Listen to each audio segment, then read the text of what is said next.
Ahorita les voy a hablar de los orígenes del terror. El cine de terror inicia a los principios de la historia del cine, cuando Georges Méliès, un hombre de teatro, logra conseguir una cámara, nos llega a mostrar una cantidad de historias fantásticas.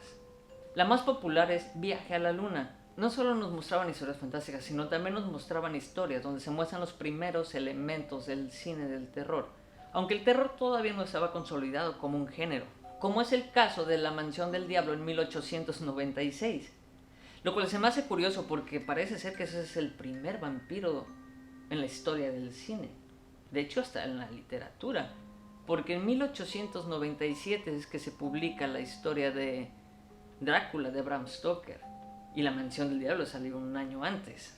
Y es en 1911, en Italia, cuando Bertolini y Padova nos muestran esta película que se llama El Infierno, que fueron de las primeras películas bastante gráficas para ese momento, usando bastantes efectos especiales muy interesantes, efectos prácticos con la cámara. Y no solo eso, sino que también tardó 3 años en filmarse. Unos años después nace el cine expresionista, una corriente cinematográfica muy importante para el cine de terror. Películas que sobresalen como El Estudiante de Praga, El Golem, Homúnculus y una de las más conocidas, El Gabinete del Dr. Caligari. Y es una de las más importantes porque ya se empieza a mostrar el uso de decoraciones deformadas, asimétricas y el uso de iluminación con muchas sombras y contraluces y unas actuaciones teatrales muy exageradas. Luego llega Nosferatu, donde ya podemos apreciar estos elementos del cine expresionista alemán. Es en 1921, en Suecia, cuando ya se empiezan a desprender un poquito de esta corriente del expresionismo alemán. En 1921 el director Victor Sjöström filma la película La Carreta Fantasma, una película que nos muestra la muerte conduciendo una carreta para ir a buscar a las almas que mueren en el año que inicia. En El Resplandor, Stanley Kubrick rinde un homenaje a la película La Carreta Fantasma de Victor Sjöström. Bueno, les voy a hablar de la película del director Benjamin Christensen. Creo que ha sido de las películas más controversiales, de 1922, titulada Häxan. Häxan es muy curiosa porque está catalogada como documental y ficción al mismo tiempo. Todo esto porque el director decidió investigar el Malleus Maleficarium a inicios de los años 20, igual conocido como el martillo de las brujas. En esta época se creía que las mujeres con enfermedades mentales estaban poseídas o eran brujas. Ahora, esa es una película muy gráfica, bastante bien lograda para su época, tan lograda que logró conmocionar a la crítica y a la audiencia, logrando a que la saquen de exhibiciones porque el satanismo era bastante perturbador.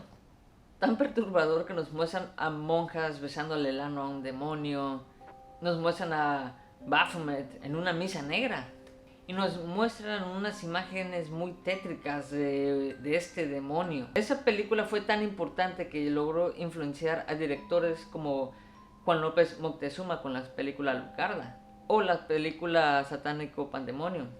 Y ahora sí, para ir cerrando con toda la corriente expresionista, vamos a hablar de Vampir, una película muy importante en la filmografía vampírica.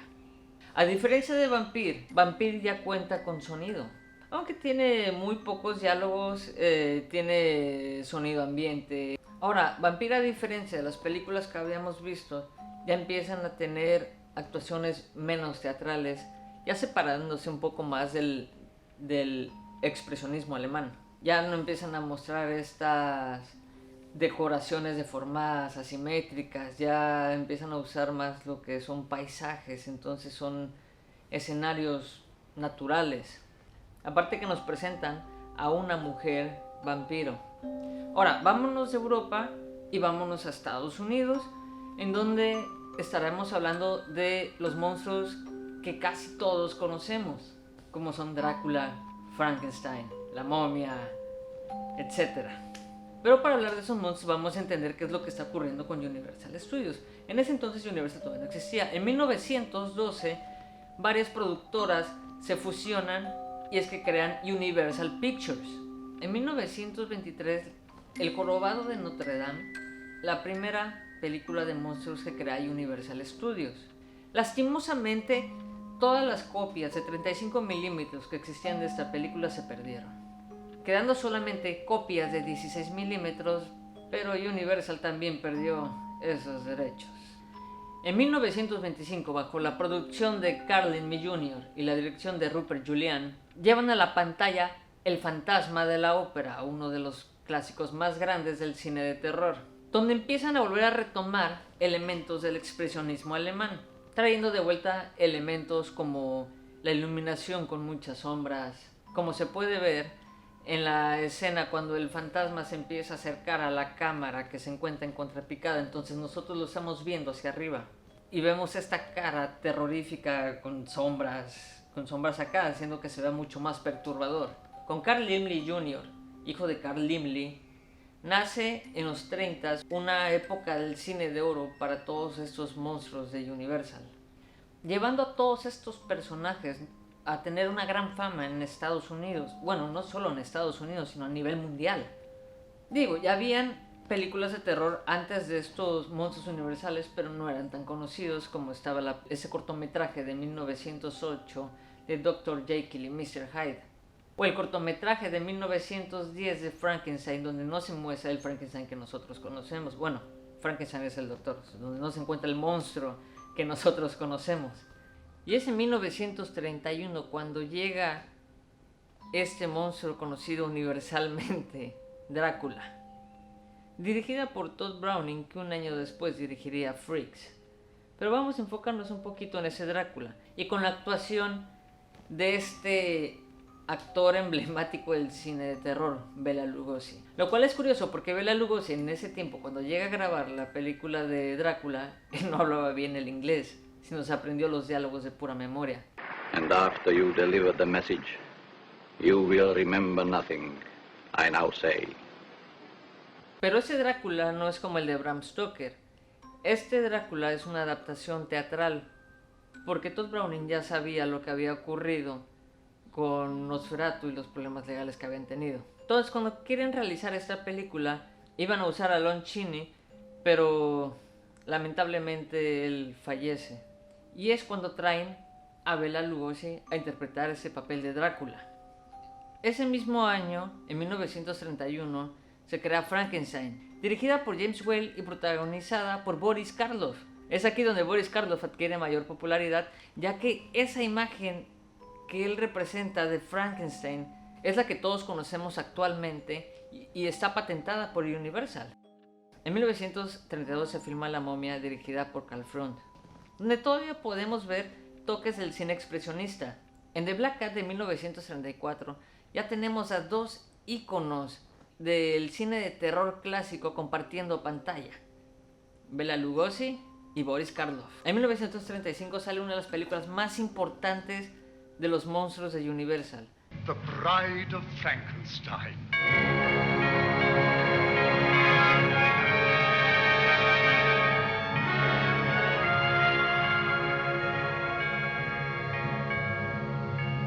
Pero tristemente, esa misma época sería el declive de Universal, ya que el papá de Carl Laemmle Jr., Carl Laemmle, el señor Carl Laemmle, papi Carl Laemmle, hizo malas decisiones financieras, llevándolo a tener una deuda que no podía pagar, lo cual los inversionistas terminaron estando en posición de Universal Studios, llegando a correr a Carl Laemmle y a Carl Laemmle Jr. de Universal. Y unos años después, Carl Laemmle parece ser que sufrió de depresión y murió, y Carl Laemmle Jr. simplemente se fue de Hollywood y ya no regresó. Esas nuevas personas que estaban a cargo de Universal no eran cineastas, llegando a que Universal baje su popularidad entre lo que es el cine de terror con sus monstruos, donde empezaban a realizar más comedias y querían combinar comedias con terror, y pues las cosas no les salían tan bien. Pero regresando, ahora fuera de Universal Studios, en 1932 se crea la primera película del género más popular hoy en día, los zombies. Es una película llamada White Zombie, dirigida por Victor Halperin, la primera película en tocar temas de zombies. Pero no es los zombies que todos conocemos, no es el zombie viral que te muerde y ya te infecta, sino que es el tipo de zombie haitiano, es el zombie original. Nos muestran a este científico que crea una sustancia para controlar a las personas a su voluntad. Y en 1933 la productora RKO nos trae a este monstruo que todos conocemos, King Kong, un gorila gigante que se enamora de una mujer. En 1933 sacan una versión, pero la quitaron de las exhibiciones y no la volvieron a exhibir hasta 1938, ya con escenas editadas, porque decían que era bastante fuerte. En la versión de 1933 se muestra a King Kong comiéndose a unas personas. E inclusive hay una escena donde tiene a la mujer en su mano y le empieza a quitar la ropa. Y en 1935 sale una película que se llama Las manos de Orlok o Mad Love, que es donde ya nos empiezan a mostrar películas donde partes del cuerpo tienen voluntad propia, como la película de Idle Hands, donde es una mano poseída que quiere matar. Bueno, ahora yéndonos a Inglaterra, antes de los 50 no había mucho cine de terror, pero fue entonces que llegó la productora, esa productora que es muy popular, Hammer Films. Nos van a traer estos actores muy conocidos en el género del terror, bastante populares. En 1957 se puede mostrar que ya empiezan a agarrar, empiezan a retomar estos monstruos de Universal y empiezan a hacer películas como The Curse of Frankenstein, donde vemos a este ícono del cine, Peter Cushing. Y en 1958 nos traen The Horror of Drácula, donde nos muestran a Peter Cushing como Van Helsing y a Christopher Lee como el vampiro. Aunque lo curioso es, en 1957, en México, de Fernando Méndez filma la película El vampiro, protagonizada por Germán Robles, en donde se muestra a un vampiro con colmillos. Un vampiro humanizado con colmillos, y eso sí no se había mostrado antes.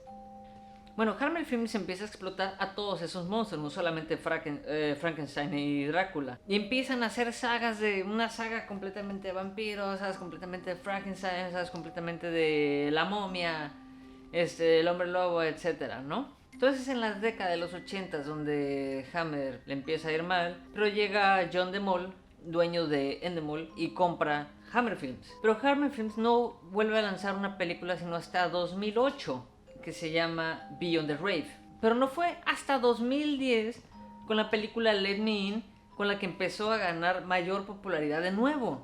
Aparte de Hammer Films, hay otra productora pequeña en Inglaterra que se llamaba Amicus. A esa productora le gustaba crear mucho lo que son las antologías de terror. Ya saben, las antologías son estas películas que tienen tienen varias historias, varios cortometrajes en una película. Y nos trajeron antologías como The Torture Garden de 1967, The House of Dripped Blood en 1970, y también nos traen The Vault of Horror de 1973, que quien narra el tráiler no es ni más ni menos que Vincent Price. Lo curioso de Amicus es que ellos aprovecharon y contrataron a Peter Cushing, a Christopher Lee, y como ellos no tenían un contrato exclusivo con Hammer, entonces se daban sus escapadas para irse a trabajar a una provincia para grabar con Amicus. Y regresando a Estados Unidos, en la década de los 50, después de la bomba atómica, inspira a que se hagan otro tipo de películas de terror, ahora con monstruos gigantes, como sería The Beast from the 20,000 Fathoms. Lo curioso es que cuando esa película se estrena en Estados Unidos, el productor Tomoyuki Tanaka se encontraba viendo esa película. Cuando terminó la película salió tan fascinado que se llevó esa idea a Japón. ¿Y quién mejor que él para entender los horrores de la bomba atómica? Siendo esa la inspiración para la creación de la película Godzilla de 1954. Siendo ellos los pioneros en meter a personas en un traje de monstruos para destruir una ciudad. En los 50 igual fue una época importante del cine de terror, ya que se empezaban a hacer películas de ciencia ficción como The Blind Man from Outer Space o The Body Snatchers de 1956. Todas esas películas tienen algo en común, y es que Estados Unidos se enfrentaba en ese momento a un temor de que fueran a ser invadidos por comunistas. Y todo eso se muestra en una película de 1960 conocida como The Village of the Damned, dirigida por Wolf Rilla, donde te hace desconfiar inclusive de los niños.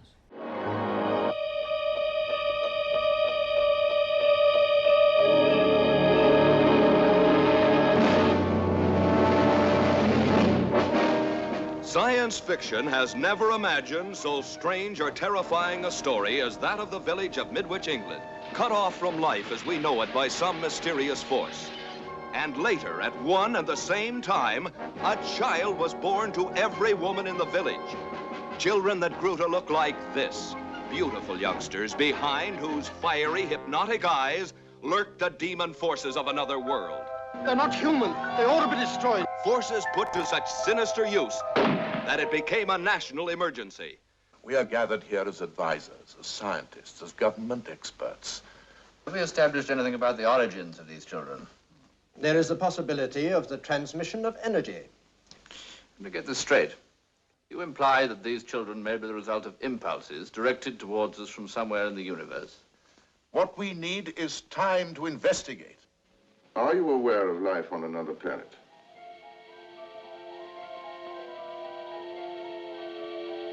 Why are you so nervous when an aircraft flies above you? Until recently, we haven't been able to make our control reach as far as a high aircraft. Oh, now you have, is that it? Today, their control reaches out into space. Tomorrow, will it girdle the globe? There's nothing you can do to stop us. Leave us alone.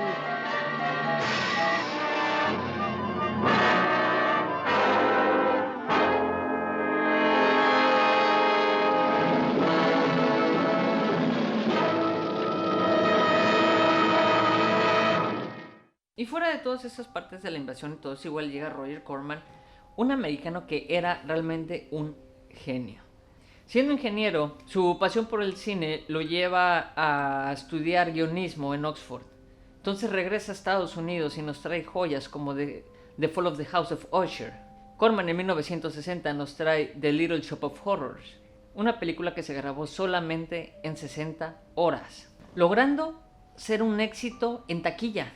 Corman sabía lo que se estaba filmando en el mundo, especialmente en Europa. Y al ver el éxito que tiene Amicus con las antologías, entonces agarra a Corman y decide hacer igual antologías. Y es como nos trae Tales of Terror. Y es así como Corman nos empieza a traer todas estas obras basadas en las novelas de Poe. Y ahora, si Amicus y Hammer tenían a Christopher Lee y a Peter Cushing, Corman tenía a Vincent Price. Claramente uno de los maestros del cine que sobresale entre los 50s y 60s se encuentra Alfred Hitchcock, siendo Psycho su más emblemática, igual trayéndonos joyas como The Rear Window, Rope, Vértigo, entre otras muchas películas.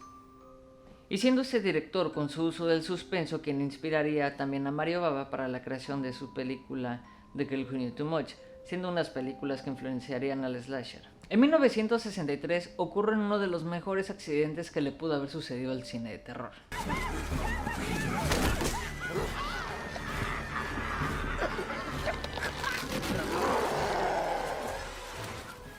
El gore.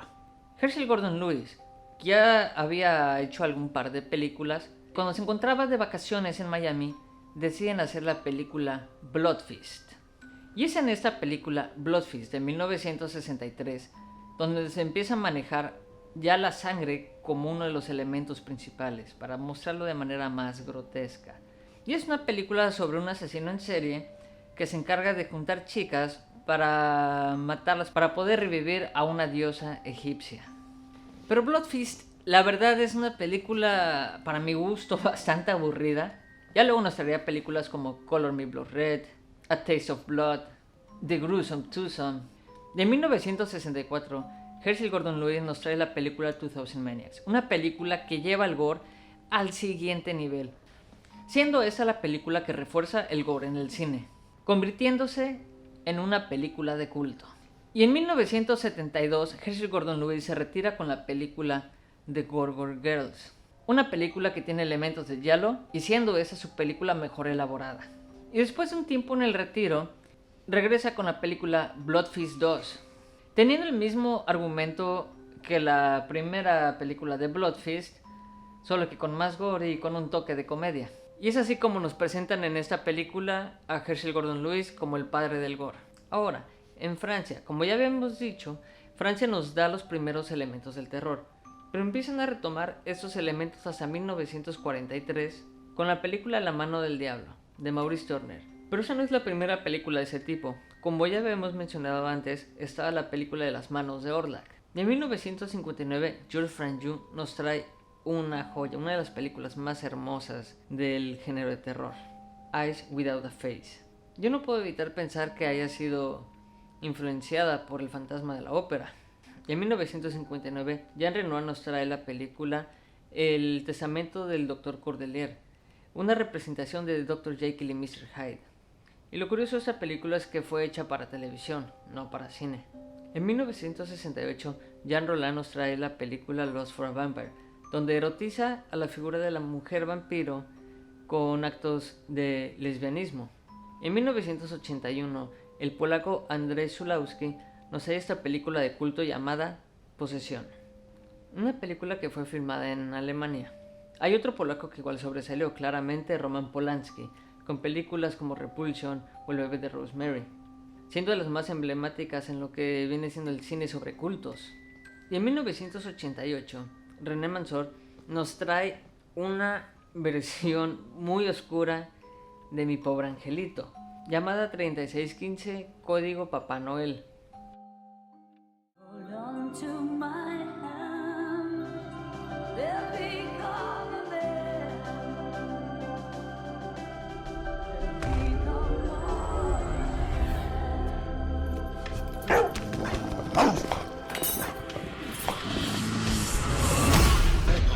T'as tué mon chien.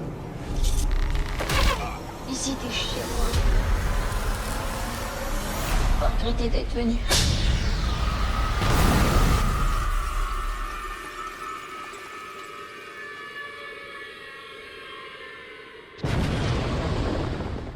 Para esos tiempos, las películas empiezan a ser un poquito más violentas. También serían películas como Rabbit Grannies, Adrenaline.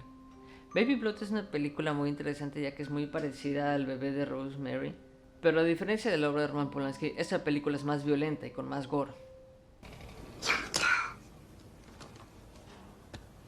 Je veux le sang de l'homme que tu as tué hier. J'en ai besoin pour me développer. J'en ai besoin pour ma naissance. Alors tu dois me nourrir comme il faut. Y ahora vámonos a Italia, uno de los países de los que más les quería platicar, sobre todo porque ahí se inventó uno de mis subgéneros favoritos, el giallo.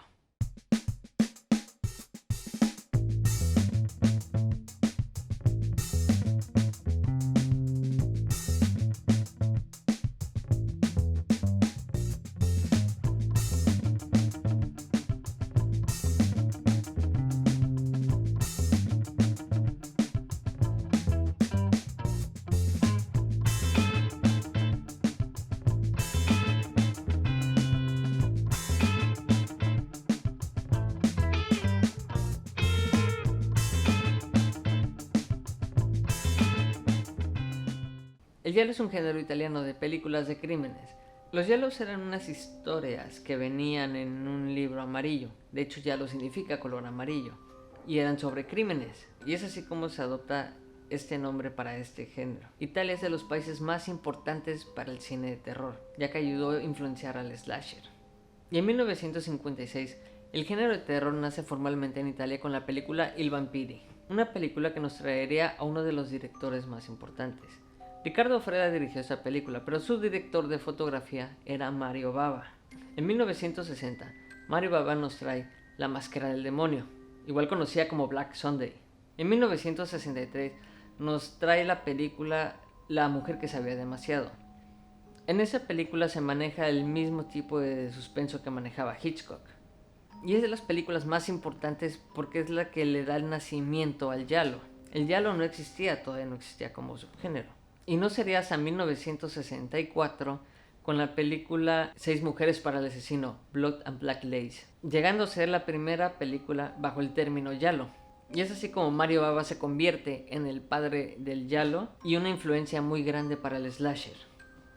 Igual dirigió una película que se llama Bay of Blood, siendo una de las influencias más grandes para la creación de Viernes 13. Así que si llegan a ver Bay of Blood, notarán que la similitud es innegable. Y en 1969 va a llegar uno de los directores más importantes para el giallo, Dario Argento. Siendo ese el subgénero de moda en ese tiempo, en 1969 nos trae The Bird with the Crystal Plumage. Dario Argento continúa haciendo giallos como las películas Cat o' Nine Tails, y una de las más importantes de su carrera, en 1975 nos trae Profondo Rosso, Deep Red. Un giallo tan perfecto que ni siquiera lo pudo replicar y llevándolo a alejarse de los giallos.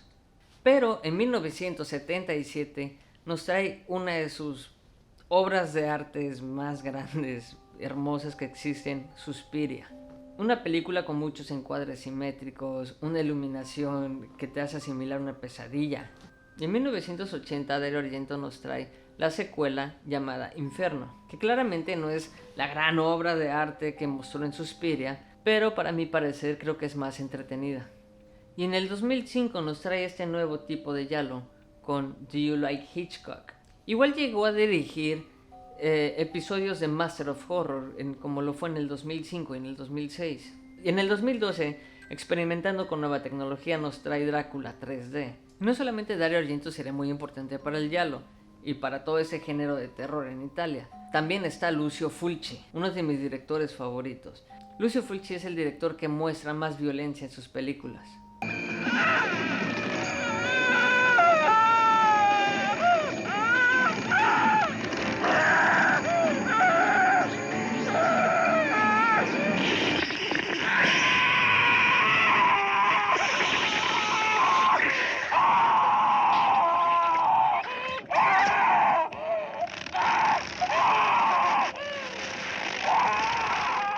Y en 1971, viéndose atraído también por el giallo, Lucio Fulci nos trae la película A Lizard in a Woman's Skin, una película en la que muestra un gore intenso y unas muertes muy violentas. Y en 1979, Fulci trae una de mis películas favoritas, Zombie 2.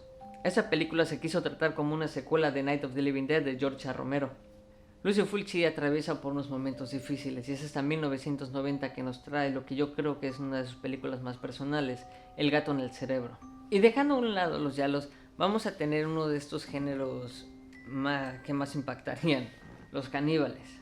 En 1961 nos traen un documental llamado Mondo Cane, que es el que le daría vida a todo ese tipo de documentales llamados mondos. Son documentales donde se muestra alta violencia y algunas historias un poco bizarras. Estos documentales inspirarían a que se crearan películas como la de 1979 Holocausto Caníbal de Ruggero Deodato, una película donde nos muestran muertes de muchos animales, y fue tan impactante esa película que llegaron a creer que los actores estaban muertos. Ruggero Deodato tuvo que llevar a los actores a la corte para comprobar que estaban vivos, y llegando a inspirar a directores como Umberto Lenzi para crear la película Cannibal Ferox de 1981.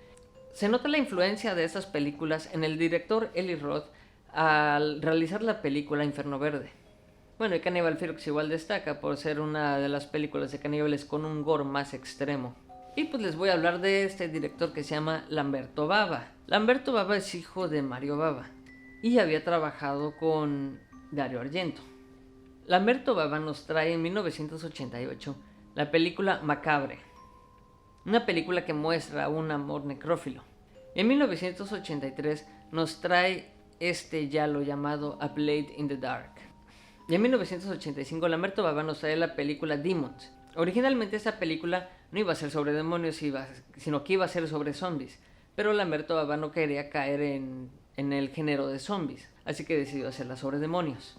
Y tras el éxito de Demons, un año después, en 1986, nos trae Demons 2. Y claramente tiene más películas, al igual que Dario Argento, al igual que Lucio Fulci, pero pues, no voy a hablar de todas. Pero les voy a hablar de las que yo considero más importantes. En 1987 llega el director Michel Soavi y nos trae la película Stage Fright, igual conocida como Aquarius o Deliria. Y en 1994 Soavi va a agarrar ese personaje de Dylan Dog y nos va a traer la película De la Morte del Amore. España solía hacer muchas coproducciones con Italia, donde llegaron a sobresalir directores como Sergio Martino con la película La Cola del Escorpión. Pero en España, en 1969, La primera superproducción, la primera película con mucho dinero que contó con inclusive con talentos internacionales, fue la película La Residencia. Y otros de los directores que igual más sobresalieron fue Jesús Franco. En 1970, el director Jesús Franco, Jess Franco, nos trae la película Vampiros Lesbos. En esta película él retoma todos esos vampiros lésbicos que nos mostraba Hammer y logra convertir su película Vampiros Lesbos en una película de culto. Y otros de los directores que igual van a sobresalir va a ser Eugenio Martín, que nos trae esta película que se llama Horror Express, una película con Peter Cushing y Christopher Lee. Es curioso porque esta película mucha gente la confunde con una de las películas de Hammer, y no es de Hammer. En 1972 el director Armando de Osorio nos va a traer su primera entrega de esas 4 películas de esta saga. La primera se llama La Noche del Terror Ciego, seguida en 1973 por la siguiente película que sería El Ataque de los Muertos Sin Ojos. Al año siguiente, en el 74, El Buque Maldito. Y siendo en 1975 su última entrega de esta saga, La Noche de las Gaviotas. Esta última ya nos empieza a mostrar rasgos más Lovecraftianos. Entre los 70s y 80s, durante el destape de España, surgió el director Jorge Grau, que en 1974 nos trajo la película No profanar el sueño de los muertos, siendo esta ganadora en el Festival de Sitges. Y es en los 80s que llega Juan Simón Piquer con la película Mil Gritos Tiene la Noche, igual conocida como Pisces. Y en los 90 sobresale Alex de la Iglesia, uno de los directores que en 1995 nos traería la película El Día de la Bestia, una comedia de humor negro de terror. Y en 1995 sale esta película llamada Tesis, dirigida por Alejandro Amenábar, mostrándose esta película como un thriller moderno, donde tocarían temas como las películas snuff. Y claramente no podemos dejar afuera a Guillermo del Toro, con la película El Espinazo del Diablo en el 2001, o El Orfanato del 2007, que a pesar de ser un director mexicano, son producciones españolas. Y ahora vámonos a Estados Unidos. En 1988 llega la película The Night of the Living Dead, dirigida por este asombroso director George A. Romero. George A. Romero es el que nos presenta a los zombies a como los conocemos actualmente. Es el zombie modelo actual.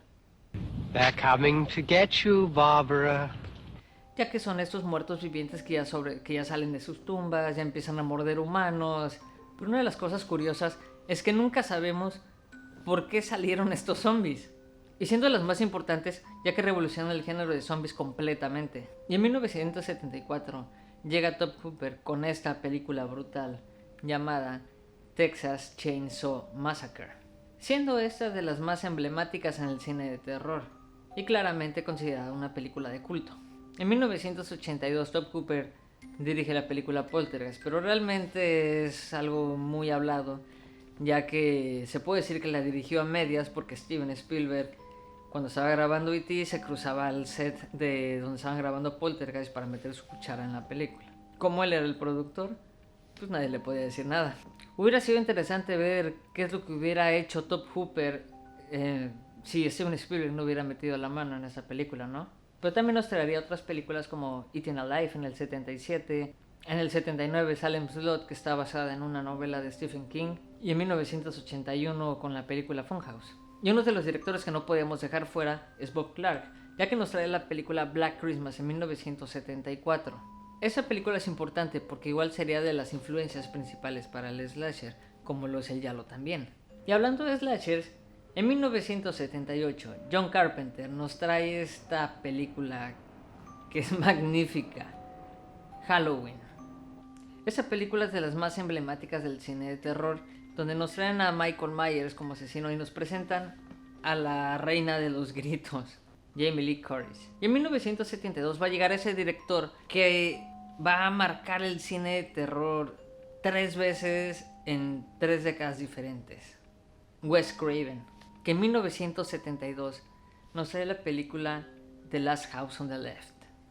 Esa película fue producida por el director de Viernes 13, Sean Cunningham. Y es curioso porque cuando Wes Craven hizo esta película, él casi no sabía nada de cine. En 1977, Wes Craven nos trae The Hills Have Eyes, una película donde nos muestran a estos rednecks locos con ganas de matar a cualquiera que se meta en su territorio. Y en 1973 llega William Friedkin, que nos trae una de las películas más mencionadas, de las que más espantó a la gente hasta las generaciones de ahora. El Exorcista, una película que muestra el terror en su estado más puro. I cast you out!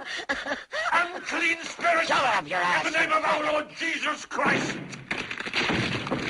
It is he who commands you! He who flung you from the heights of heaven to the depths of hell! Fuck him! En 1976, Brian De Palma, claramente Brian De Palma ya era un director muchísimo antes, ya traía otros tipos de películas igual, pero quiero hablar igual de las más emblemáticas, como lo viene siendo Carrie. Una película donde ese baño de sangre sigue siendo de los más impresionantes hasta la fecha. En 1980 nos van a traer esta joya de película, El Resplandor, dirigida por Stanley Kubrick. Una película donde sobresale la fotografía simétrica, con unos encuadres perfectos, movimientos de cámaras perfectos, transiciones, etc. Una obra de arte completa. Y aunque Stephen King haga su berrinche, la verdad es que es una obra maestra. Sean Cunningham nos va a traer la película Viernes 13. Como habíamos dicho, Bay of Blood de Mario Bava fue una de las inspiraciones más grandes para la creación de esta película, siendo Viernes 13 la primera entrega de toda esta saga de que nos daría a este personaje llamado Jason, lo cual es curioso porque en la primera y segunda película todavía sale sin máscara. La máscara llega hasta la tercera película. Viernes 13 igual nos traería a un joven actor, Kevin Bacon, y con un maquillaje excepcional de Tom Savini, un maestro de efectos especiales prácticos de terror. Y en 1982 nos traen The Evil Dead, dirigida por Sam Raimi, siendo es uno de sus títulos más conocidos y una película de culto. The Evil Dead claramente nos va a mostrar muchos elementos Lovecraftianos, como lo viene siendo el Necronomicon. Y ahora les voy a hablar de otro maestro del terror, David Cronenberg, que sobresale por sus deformaciones de cuerpos en sus películas, como lo hace en Videodrome, como lo hace en Naked Lunch, como lo hace en Existence. Pero sería en 1975 que nos trae su ópera prima, Shivers. Y en 1986 nos va a tener una de sus películas más emblemáticas, La Mosca, siendo esa uno de los remakes que llega a superar a la película original. Ya estando en los 90s, donde ya estamos en el cine como lo conocemos más o menos ahora, va a llegar otra vez Wes Craven para mostrarnos la película Scream, logrando que varios slashers logren adoptar este nuevo formato. Y en 1998, John Carpenter nos va a traer la película Vampires, un western de vampiros. Al decir western de vampiros no significa que van a ser unos vaqueros acá que sean vampiros, sino es el estilo en el que está filmado. Y en el 2003 va a llegar Rob Zombie, un director lo cual a mí me gusta mucho su estilo, más que el estilo en el que graba, la estética de sus películas, ya que se ven un poco sucias, dándole un toque más grotesco a sus películas. The House of a Thousand Corpses, siendo la primera de una trilogía. La segunda vendría siendo The Devil Rejects y la tercera Three from Hell. Rob Zombie en el 2007 va a tratar de renovar a este icono del cine de terror con su propia versión de Halloween.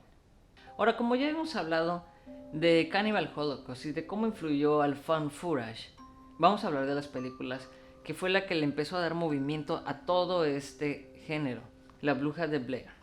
Un género que explotaría demasiado rápido. Con la llegada de La Bruja de Blair llegarían otras películas, como sería en el caso del 2003 con la película August Underground, donde nos muestran un found footage tirándole al snuff. Claramente no es una película snuff, es un snuff ficticio. Y es así como saldrían películas como Actividad Paranormal, Cloverfield, al igual que The Bay en 2012, que es un found footage sobre una pandemia. Y ahora que estamos viendo de muchos directores como influenciaron a directores actuales, ¿qué les parece si nos pasamos al torture porn? Siendo el torture porn el principal elemento la tortura con bastante gore, como nos los mostraría Eli Roth en la película del 2012 Hostal, una de las películas actuales más brutales. A pesar de que el término torture porn sale en el 2005, ya se empiezan a catalogar películas anteriormente bajo ese término, como fue la película Saw o la de Wolf Creek, inclusive la película de Takashi Miike, Ichi the Killer. Bueno, estos fueron los orígenes del cine del terror. Yo sé que no son todas las películas porque todos estos directores que mencioné tienen muchas películas más, Y también sé que me hicieron falta algunos países como lo son Japón, México, Brasil, Argentina, Chile. Pero prometo que voy a hacer un video especificándome en estos países cómo fue el cine de terror. Y si les gusta o les interesó lo que estamos viendo en este canal, pues suscríbanse, compartan, comenten, denle like.